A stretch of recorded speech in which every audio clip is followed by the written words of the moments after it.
ایک دفعہ یہودیوں کی عورتوں نے شرارت کی کہ حضرت فاطمہ کو بلاتے ہیں اور ان کی غربت کا مذاق اڑاتے ہیں، معاذ اللہ ثم معاذ اللہ۔ کہتی ہیں گھر آئی عورتیں، کہنے لگی حضور اپنی بیٹی کو بھیجیے، ہمارے گھر میں شادی ہے، ہم چاہتی ہیں یہ وہاں لوگوں کو تبلیغ کریں، دین کا پیغام دیں۔ اب اس نام پر تو حضور ضرور بھیجا کرتے تھے، چاہے کوئی دھوکے سے ہی بلاتا۔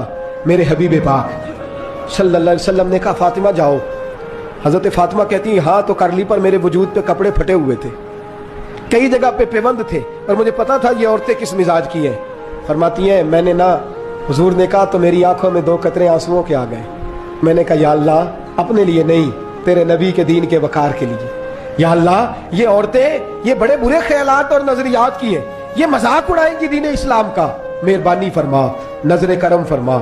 حضرت فاطمہ فرماتی ہیں ابھی میری بات بھی مکمل نہیں ہوئی، رسول پاک پھر تشریف لے آئے اور فرمایا فاطمہ کیا کیا سوچ رہی تھی، کیا کہہ رہی تھی؟ کہ حضور کوئی خاص نہیں۔ فرمایا نہیں کچھ تو کہہ ہی رہی تھی، کچھ تو سوچ ہی رہی تھی۔ کہتی ہے میں نے بادشاہی کے نظارے گھر میں دیکھے، کچھ تو سوچ رہی تھی۔ حضور کیا ہوا؟ فرماتے ہیں حضور نے چادر مبارک کھولی، اندر سے جوڑا نکالا، فرمایا پتہ نہیں تو نے کیا سوچا ہے، جبریل جنت سے جوڑا لے کے پہنچ